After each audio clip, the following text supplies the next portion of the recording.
Talvez a maior linha de abertura já escrita em um romance possa ser encontrada na página 1 do Neuromancer, do William Gibson. O céu acima do porto era da cor da televisão sintonizada em um canal morto. Certamente há romances melhores do que o Neuromancer, mas talvez nenhuma frase de abertura seja tão importante quanto essa. Em uma única frase, o Gibson evoca todo esse sentimento melancólico, solitário. É familiar, mas também é estranho. E do ponto de vista cultural, o resto desse livro também não é menos importante. Foi publicado lá atrás, em 1984, quando a internet ainda não era nem realidade, quando quase ninguém tinha um computador. Ele é o livro que colocou o gênero cyberpunk no mapa. Se você já assistiu Matrix, Ghost in Shell, então até mesmo jogou Cyberpunk 2077, você viu e experimentou o impacto que este livro teve. E inúmeros outros filmes, programas de TV, livros, até mesmo tendências da moda podem traçar as suas raízes nesse livro Neuromancer. E lendo esse livro, é claro que tem muito talento bruto na forma como ele é apresentado, mas além disso tem uma prática que permitiu para o Gibson para criar mudanças memoráveis de frases que estão em basicamente quase todas as suas páginas. E é a mesma prática que ajuda pessoas como você e como eu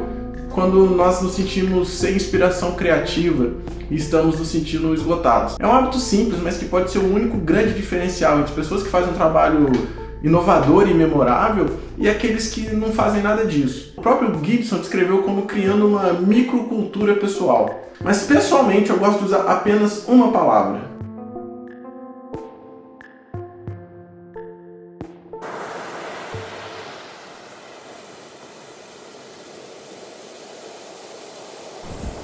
O Steve Jobs disse uma vez que criatividade é apenas conectar coisas. Quando você pergunta a pessoas criativas como elas fazem algo, elas se sentem um pouco culpadas, porque não fizeram isso de verdade, elas apenas viram algo.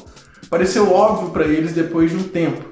Isto é porque eles são capazes de conectar experiências que eles tiveram e sintetizar coisas novas. E a razão pela qual eles foram capazes de fazer isso foi que eles tiveram mais experiência ou que eles pensaram mais sobre suas experiências do que outras pessoas. Eu tirei essa citação de uma entrevista que o Jobs fez com a Wired Magazine em 1996. E nessa entrevista ele também expressou essa frustração que a maioria das pessoas do ramo de tecnologia tem também, porque elas não têm experiências diversas. E, portanto, elas não têm pontos suficientes para se conectar e para criar coisas melhores do que a média. E como pessoas criativas, se quisermos fazer coisas melhores do que a média, se a gente quisesse se sentir inspirado por nosso trabalho, a gente tem que estar coletando pontos. Eu já passei diversos períodos na vida me sentindo apático, sem inspiração para o meu trabalho. Inclusive, recentemente, eu passei por um período desse. Estava totalmente desmotivado. E uma das principais razões para esse sentimento é que eu não tenho coletado pontos o suficiente. Eu não tenho lido o suficiente, não tenho tentado coisas novas. Resumindo, eu não tenho explorado outras coisas. E se você está nesse período agora que você está se sentindo sem motivação, talvez uma das principais razões para isso estar acontecendo é a falta de exploração. Então hoje a gente vai discutir 3 maneiras de que você pode fazer da exploração ser uma parte mais consistente da sua vida. E é muito importante que você preste atenção em todas essas 3 dicas, porque a junção de todas elas pode realmente mudar a sua vida. Então se você já gostou da ideia do vídeo, já deixa o seu like, se inscreve no canal se você ainda não for inscrito, e manda esse vídeo para alguém aí que está se sentindo desmotivado. E a primeira dica é você ampliar o escopo do que você ingere. Os livros que você lê, os filmes que você assiste, as pessoas que você fala, tudo isso. Como o Jobs disse, a criatividade é apenas combinar coisas. Quando você está aprendendo com uma ampla variedade de fontes, você está construindo este vasto tesouro de peças em sua cabeça e você vai conseguir combinar muito mais coisas. Considere por um segundo o termo cyberespaço, que veio com Neuromancer. Se você quiser ser técnico sobre isso, o Gibson realmente cunhou o termo de um conto chamado Burning Chrome. Ele trouxe esse termo dali, foi um conto de alguns anos antes. Mas, de qualquer forma, o que fascina nisso tudo, nesse livro, Gibson trouxe todas essas conotações que temos em cima do termo de cyberespaço sem nem mesmo ter acesso à internet. Na verdade, ele escreveu o Neuromancer em uma máquina de escrever, porque ele não tinha um computador. E o primeiro navegador da web não viria antes de 1990. Então essa concepção de cyberespaço do Gibson, que hoje em dia parece uma coisa onipresente para bilhões de pessoas, e parece ser um pouco óbvio pensar nisso hoje em dia, naquela época era uma invenção completamente de ficção. Ele tirou tudo da cabeça dele. Ou melhor, ele combinou muitas fontes diferentes. E a principal, como ele mesmo disse, foi ver crianças no fliperama jogando videogame.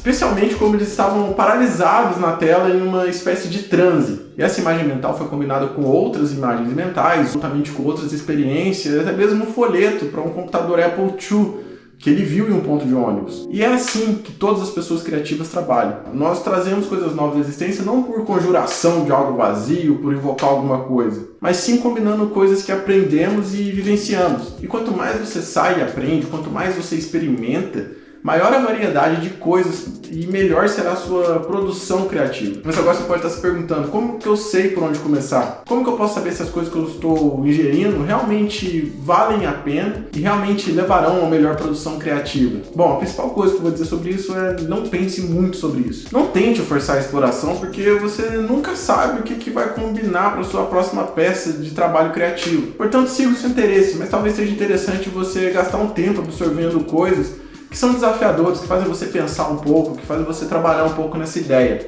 Não apenas coisas que você pode pegar um balde de pipoca lá, comendo, assistindo e pronto, acabou, não te desafia em nada. Mas a principal sugestão é estude as pessoas que você admira. Veja o que elas fazem, como que elas conseguiram alcançar os objetivos delas. Quando eu estava fazendo a pesquisa para esse vídeo, eu passei por algumas entrevistas. Algumas delas eram entrevistas para revistas muito longas, com o Gibson, com o Steve Jobs, até mesmo com a lenda do design George Lois. E agora, e além de extrair todas as citações, toda a ideia desse vídeo, acabou que veio muito mais ideia na cabeça de coisas que podem ser exploradas mais pra frente, e que eu quero verificar e quem sabe produzir mais conteúdo sobre isso. E isso faz total sentido. Se você gosta de algo, então tem uma boa chance de você se interessar pelas coisas que influenciaram o criador dessa coisa que você gosta. Então, no que você gostar, procure os seus criadores e procure recomendações ou talvez apenas menções improvisadas sobre o material que influenciou esse criador. É provável que você goste também e você tenha mais material dentro da sua cabeça para poder elaborar coisas novas. Mas não pare somente no consumo de mídia. Sua capacidade de realizar um trabalho criativo, de combinar coisas, não é exclusivamente influenciado pela mídia que você consome e as conversas que você tem. Também pode ser ainda mais influenciado pelas experiências que você tem, as experiências que você vive. E talvez uma das principais razões para que tantas pessoas se sentem tão apáticas, tão sem inspiração, é que elas precisam desesperadamente de novas experiências. Muitos de nós nos colocamos nos caminhos dos nossos pais, ou então de um professor, e acaba que às vezes a gente tropeça em algo que funciona, e a gente fica explorando aquilo de novo, e de novo, e de novo, e de novo. Em parte porque tem a recompensa material de estar fazendo isso. Mas em parte porque tem medo de fazer algo novo, de tentar uma coisa nova, de ser desafiado. Isso geralmente é chamado de dilema de exploração. Continuamos explorando aquilo que sabemos que está funcionando, ou nós desviamos alguns recursos para tentar algo que pode render recompensas ainda maiores no futuro? Bom, como criativos, a gente precisa explorar isso constantemente. Mesmo que algo esteja pagando agora, se a gente continuar nos prendendo somente a isso, somente a essa coisa, eventualmente o poço vai secar. E muito antes disso vai se tornar pouco inspirador se isso daí for tudo que você estiver fazendo. E cara, isso é muito verdade. Quando eu tô só trabalhando num projeto, nossa, é uma coisa que me deixa tão desanimado, eu não me sinto desafiado. Uma das melhores coisas que tem pra mim é começar coisas novas, porque eu sinto um desafio de estar explorando algo novo. Porém, quando essa coisa começa a rodar, pra mim já começa a ficar meio sem graça. E também, esse é um outro ponto negativo, que pode ter um outro vídeo no futuro falando sobre isso. Mas, no geral, eu gosto de me sentir desafiado. E quando cai naquela mesmice, pra mim, eu me sinto apático, eu me sinto desmotivado, sem inspiração. Como pessoas criativas, nós precisamos constantemente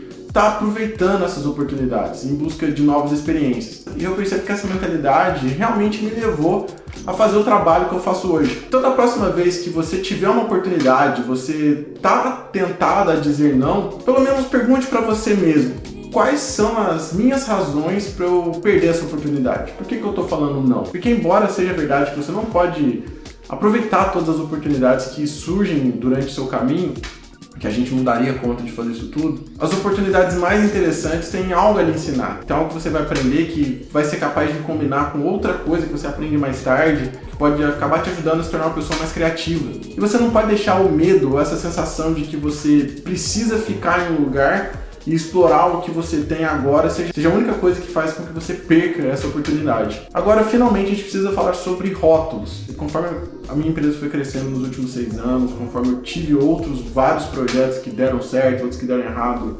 nesses 6 anos também. Como eu criei esse canal no YouTube, dei minha cara a tapa e eu tô gostando pra caramba desse desafio. Eu meio que ganhei um rótulo, pelo menos pra minha família, pelo menos pros meus amigos, eu ganhei um rótulo de ser o cara que é empreendedor, que correria, que vive trabalhando, que tudo dá certo.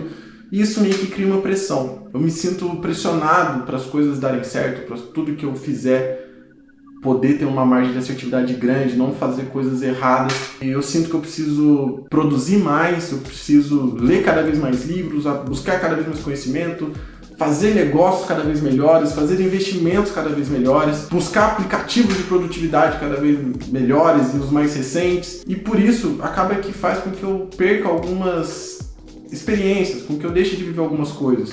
Porque eu quero me dedicar a fazer essas coisas darem certo. E acaba que eu fecho às vezes a porta para oportunidades que acabam me interessando, mas que vão atrapalhar essa minha jornada. Talvez você pode sentir um pouco dessa pressão também de ter uma etiqueta, de ter um rótulo em você. Talvez a sua profissão, o seu gênero, a sua idade, de uma, sei lá, qualquer coisa, ou de uma forma ou de outra, cada uma dessas coisas pode acabar te etiquetando, te botando um rótulo ali. Bom, nós podemos nos sentir seguros se ficarmos na nossa pista, na nossa zona de conforto, mas temos certeza de que não vamos nos sentir inspirados quando a gente não tá bem com isso daí.